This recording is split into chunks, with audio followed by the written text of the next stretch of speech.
여러분 안녕하세요. 롱자입니다. 빙하 이시바 총리 지금 일본이 미국과 관세 협상을 끝냈습니다. 그리고 이제 이거에 대해서 영상을 만들어 달라고 요청들을 하셨어요. 네, 저도 이제 말씀하시면은 관심들이 많으시구나 해서 이거 얼른 만들어야겠다 그래가지고 지금 좀 스케줄을 조정해가지고 얼른 영상을 만들기로 했습니다. 저 새로 나오는 책 요새 요놈 때문에 좀 바빠지고 있긴 한데 부분적으로 요거 펀딩 기간이에요. 아래 펀딩 링크가 있고 옆에 설명 영상이 있습니다. 많은 관심 너무 감사드리고요. 영향력 커지는 만큼 책임감 가지고 임하도록 하겠습니다. 펀딩 참여하신 분들은 받으시는 책에 앞에 조남이 같이 들어가 있습니다. 일단 평론, 결과부터 얘기할게요. 저는 일본이 이번에 관세 협상을 잘했다고 생각을 합니다. 그리고 이거를 제가 브리핑을 누구나 들었을 때 쉽게 해드릴게요. 1. 일단 미국한테 쌀을 더 사주기로 했습니다. 그래서 사람들이 야 농민들 다 죽는 거 아니냐, 일본이 결국 관세를 25에서 15로 낮추기 위해서 쌀을 희생한 게 아니냐. 아니에요. 일단 일본은 1년에 기본적으로 77만 톤을 일단 비과세로 무조건 수입을 하던 국가예요. 미니멈 액세스라고 부르거든요. 근데 여기서 이미 미국 쌀이 차지하는 비중이 매년 45%예요. 그리고 나머지가 태국을 좀 많이 쓰고 그 다음이 중국이랑 호주예요. 여러분 제가 여태까지 말씀드린 거 기억하실까요? 미국이 원하는 건 중국 걸 미국이 뺏어오는 거예요. 그럼 생각을 해보세요. 77만 톤 기본적에서 요번에 77만 톤에서 차지하는 비중을 늘린 거예요. 그러니까 미국 쌀을 더 사주는 거거든요. 그럼 45%가 기본인데 여기서 늘리려면은 나머지 태국, 중국, 호주가 있는데 여기서 트럼프가 어디 걸 줄이라는 식으로 얘기했겠어요. 이건 언론에 없지만 뻔해요. 중국 거예요. 그리고 태국 건 좀 줄이기 어려워요. 줄이면은 중국 거나 호주 걸 줄여야 되거든요. 그래서 중국한테 쌀 살 거를 미국한테 사라는 뜻입니다. 그러니까 트럼프의 입맛에 딱 맞는 거죠. 자, 꿀팁. 한국은 이거 할 수 있을까요? 감히? 한국 따위가 중국한테 그런 행위를 할 수 있어요, 지금? 못할 겁니다. 그러니까 쌀을 개방하고 관세를 낮췄다? 이거는 부분적으로 맞는 얘기고, 다르게 보면은 일본 자국민들한테 가는 데미지는 크지 않아요. 원래 사던 쌀에서 비중을, 미국 쌀의 비중을 늘린 것 뿐이에요. 그러면 다른 나라한테 좀 덜 사오면 됩니다. 근데 중국이 될 가능성이 높겠죠.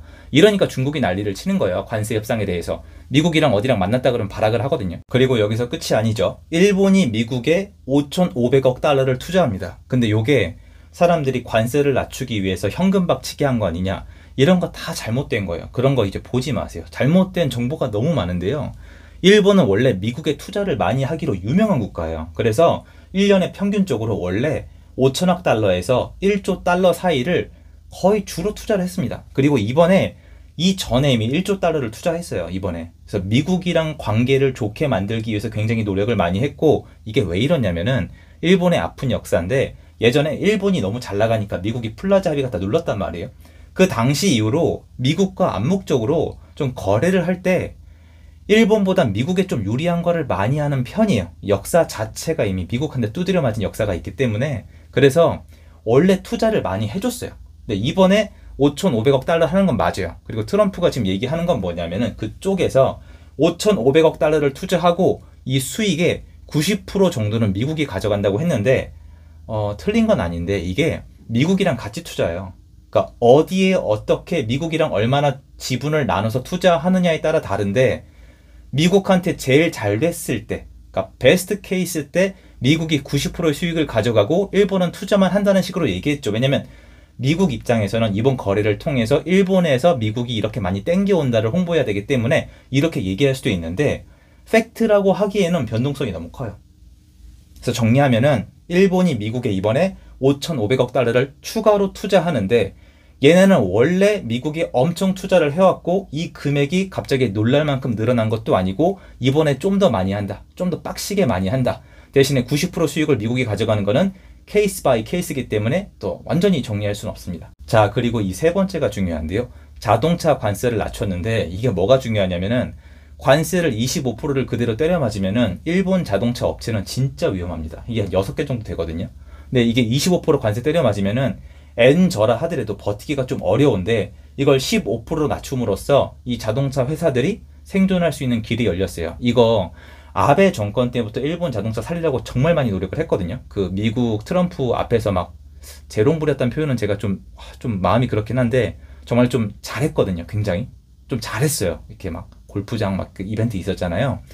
그때부터 미국한테 자동차만큼은 좀 살게 해달라고 계속했고, 그때부터 아베의 노력으로 일본 자동차가 살아나면서 생존하면서 버티고 버티다가 요번에 관세가 위험에 처했는데, 아마 제가 봤을 때 이시바 총리 쪽이 딴 건 몰라도 자동차에 힘을 엄청 줬을 거예요. 왜냐면 자동차 무너지면 정말 일본 GDP에 직격타거든요.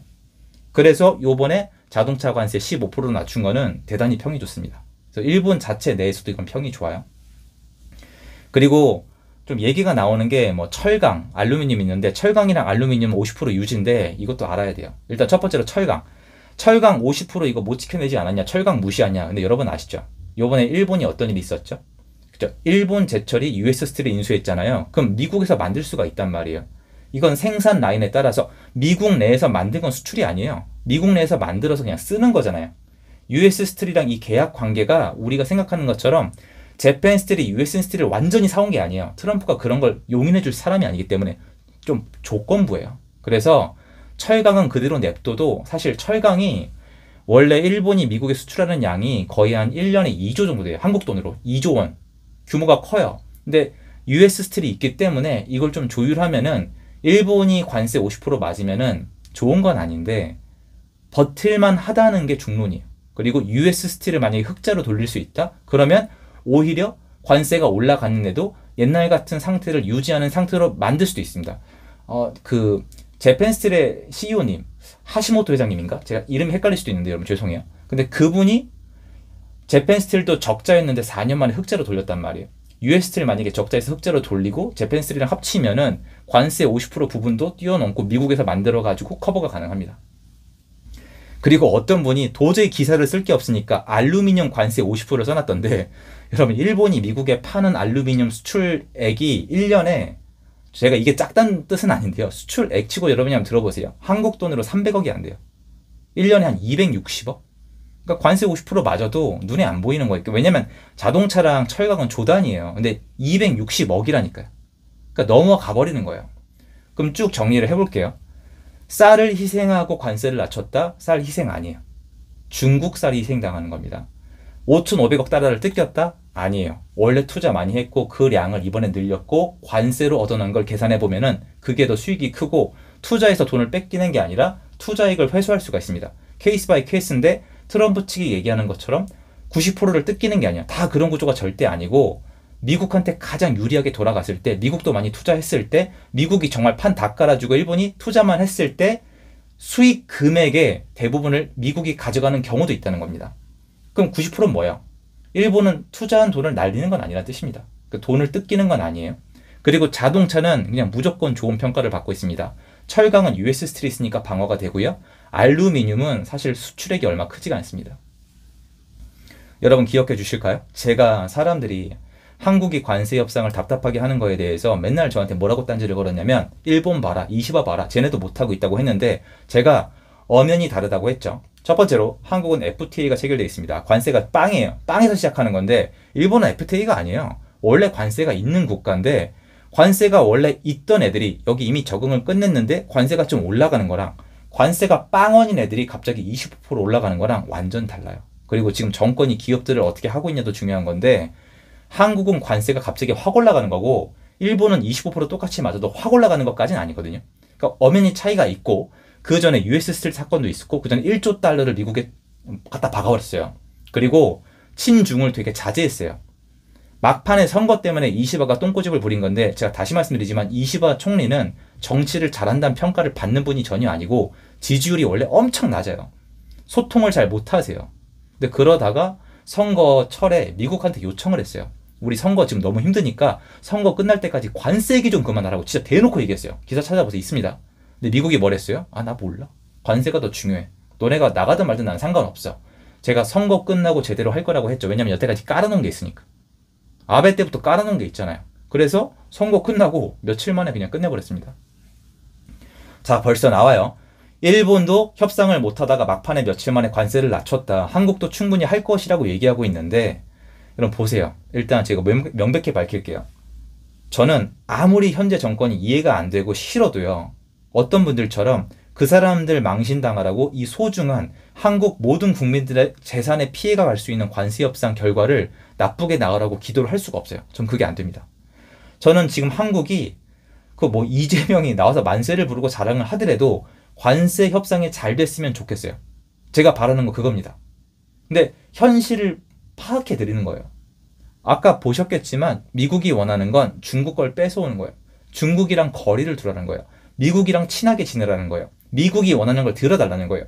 미국이 전 세계 최고의 국가임을 인정하고 앞에서 좀 예를 갖추라는 거예요. 근데 한국이 여태까지 어떻게 했습니까? 길게 얘기 안 할게요. 모스탄 대사님 왔을 때 민주당 어떻게 했습니까? 무슨 외국인 사이비 교주 온 것처럼 옆에 앉아가지고 겐세이 놓고 꼽주고 방해하고 장소 안 내주고 그렇게 했죠. 그리고 지금 한국이 어떤 얘기가 나오고 있죠? 부정선거, 그 윤석열 대통령의 억울한 옥살이, 정당했던 계엄령, 말도 안 되는 내란죄, 말도 안 되는 게 아니라 거꾸로죠. 그 와중에 지금 친중 정도가 아니야. 중국을 찬양하고 있고 중국에 지금 물건을 사주려고 길을 열고 있고 중국인들이 들어오고 있고 중국인들이 집을 사고 있고 북한이 사이를 좋게 만들길 원해요. 뭐 핵폐기술 버려서 뭐 강화도에 문제가 생기던 국민들이 무슨 얘기를 하든 듣지도 않아요. 국민 아니니까 사실은. 인민이니까. 북한이랑 관광 재개한다 그러고 북한 컨텐츠 들여오겠다 하고 사주겠다고 하고 지금 이 난리를 치고 있는데 솔직히 이 지랄을 하고 있는데 트럼프가 관세 협상이 아니라는 거 얘기하잖아요. 이거는 전 세계 개편을 하겠다는 거예요. 중국에 대한 이 더 이상 미국에 대한 위협을 끝내고 싶은 거고 트럼프 본인이 당했던 부정선거, 내란죄 프레임을 이런 몹쓸 프랜차이즈를 없애겠다는 거예요. 그런데 한국 지금 어떻게 하고 있습니까? 쉐쉐하고 있잖아요. 될까요? 제발 정신 차리고 일본에 갖다 붙이지 마세요. 그 한국은 뭘 개방할 건데요? 쌀 개방이요? 가만히 있을까요? 뭐 거기 버리고 개방할 수도 있죠. 근데 그렇게 하다 보면 지지하는 사람들이 안 남아있을 거예요. 왜냐면 그 정부를 지지하는 사람들은 딱 그거거든요. 나한테 꿀을 달라. 빨아먹을 꿀을 달라. 나한테 해달라. 이거잖아요, 전부 다. 근데 그 약속한 걸 안 해주면은 금방 무너져요. 그래서 제가 봤을 때는 이번에 만약에 좀 관세 협상이 됐으면 좋겠는데 안 되게 되면은 반미를 하면서 그 데미지에 대해서 국민들 뒤에 숨으면서 반미를 할 확률이 높아요. 지금까지 봤을 때. 그럼 트럼프는 더욱더 가만히 있지 않을 거예요. 더욱더. 여러분 지금 모스탄 대사님이 미국 돌아가서 뭐라고 했을까요?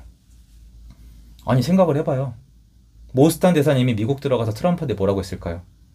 아유 저 가서 쌍욕 먹고 왔다고 사이비 교주 취급당하고 왔다고 완전 저기 빨갱이 다 됐다고 지금 이게 뭐 이상해요? 맞잖아요. 여러분 지금 뉴스를 보세요. 모스탄 대사님이 어떻게 다뤄지고 있는지. 그 어디 이상한 사람 사이비 그리고 이제 이 단어 자주 쓰던데요. 부정선거 음모론자들. 아 글쎄요. 지금 세계적으로 밝혀진 증거가 몇 개고 한국의 업체가 이미 발견이 된 게 있는데 글쎄요. 얼마나 버틸까요? 한번 보겠습니다. 관세 협상은 단순 관세 협상이 아니에요. 미국과의 관계를 정리하는 거예요. 여태까지 어때 했는지 채점을 하는 건데요. 지금 윤석열 때 그렇게 노력해서 공을 쌓아 올린 거를 막판에 개판을 치고 있으니 답답합니다. 앞으로 어떻게 되는지 지켜보면서 방송으로 계속 여러분께 알려드릴 수 있도록 하겠습니다. 감사드리고요. 좋은 하루 되세요.